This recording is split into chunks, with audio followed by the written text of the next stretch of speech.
What would they say? My wife, that she knew I loved her and she felt and saw it every day.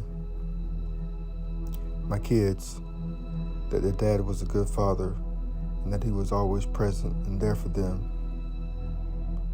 But most of all, that he loved God, and it was evident in his walk and all his relationships.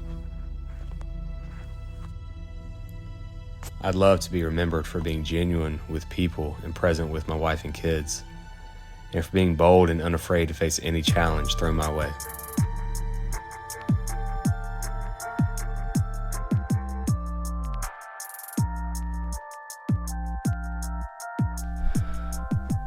What's up, guys? Welcome to What Would They Say?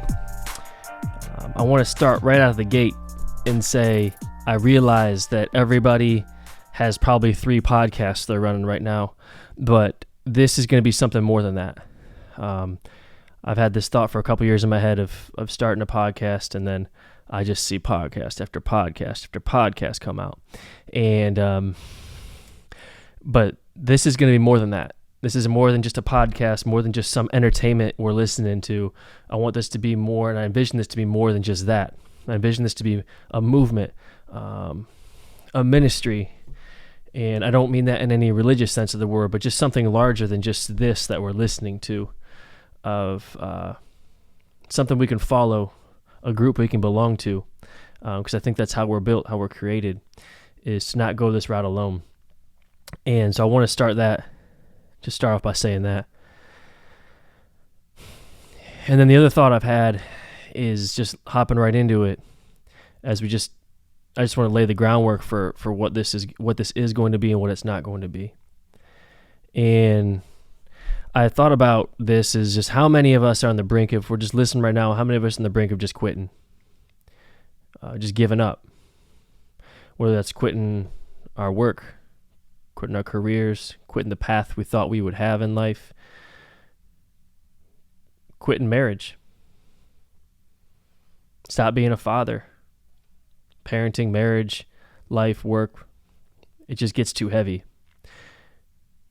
How many of us have thought about just quitting life, ending it, walking out now?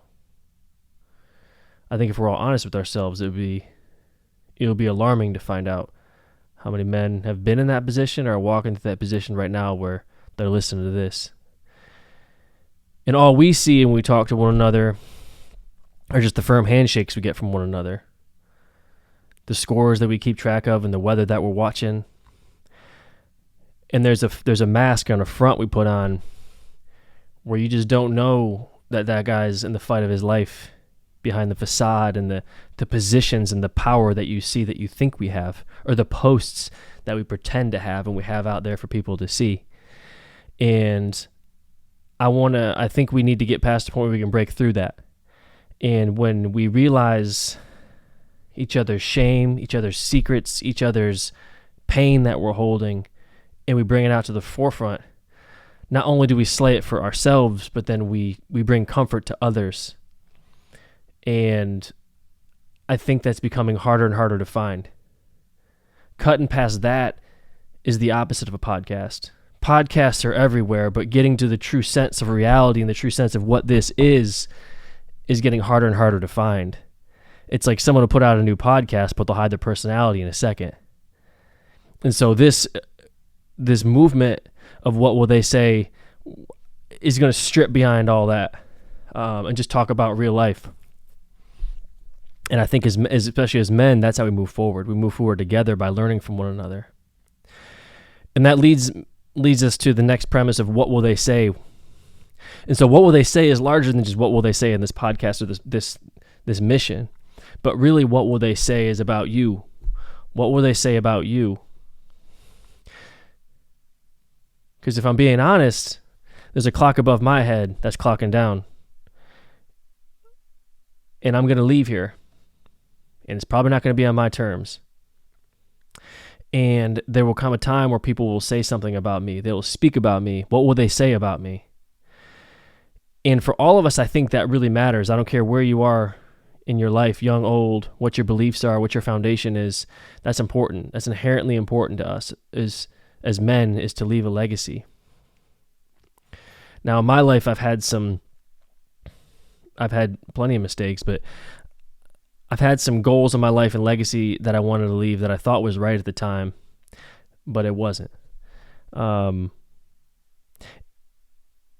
in my darkest of moments, when I was thinking about walking on this life in the first place, when the weight had just gotten too heavy, too unbearable, it was always important to me to leave out my pain, but leave a legacy. End my life and make it look like an accident. If I'm just going to call it what it is, make it look like an accident so people wouldn't know my pain. They wouldn't see that. They would just see, man, life taken too soon. But man, he was a good man. He was a good husband, a good father. And that was what I was thinking about doing. But I think we need to get beyond that. Because there's two legacies here. There's what will they say that you want them to say about you when you're gone, your legacy, what you want them to say about you, and then there's what they will say about you.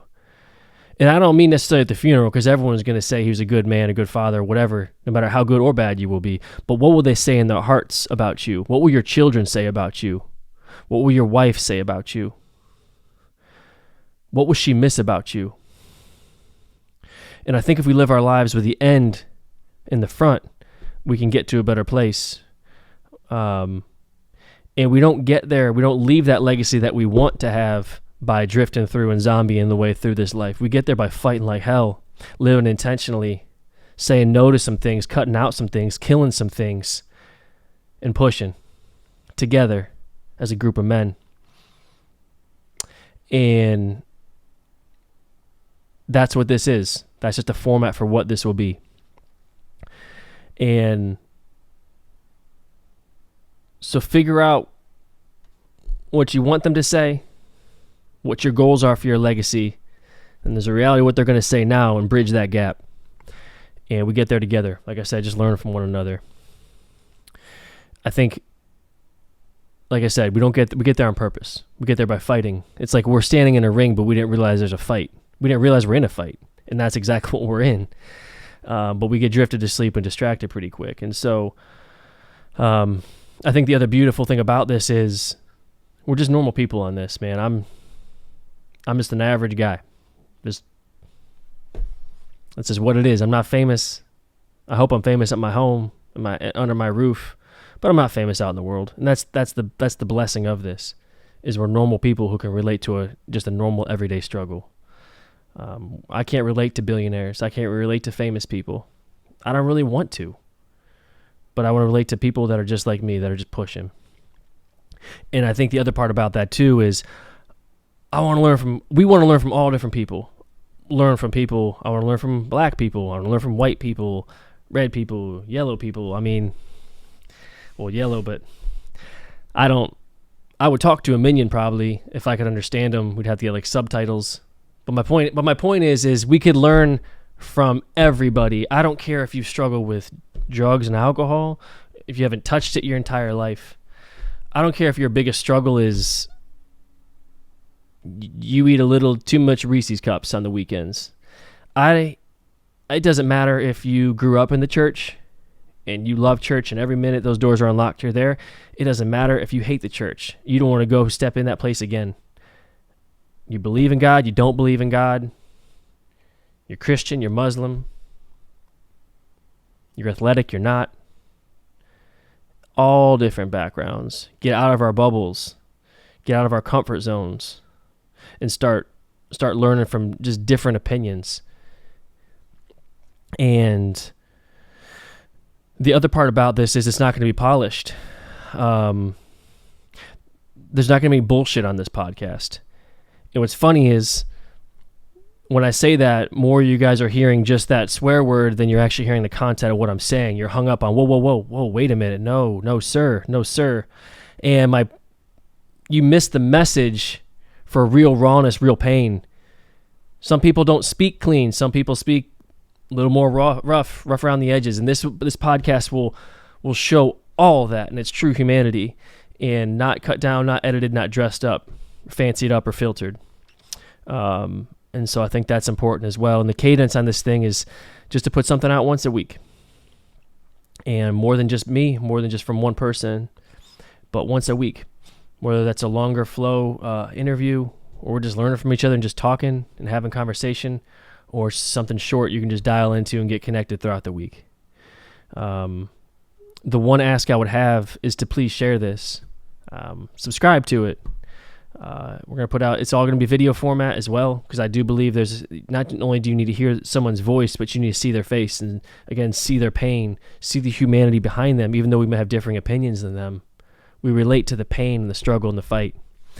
And so it will be on YouTube. Again, I ask you subscribe to it, share it. And it will be on social media, Facebook, Instagram, Twitter, all that, but not too much.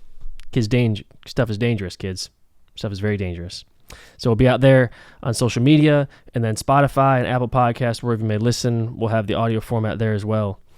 And so I think that's all I have to say about that.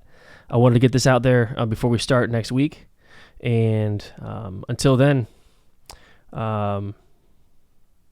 just be alive and realize, like I said, we're standing in a ring and it's time to fight.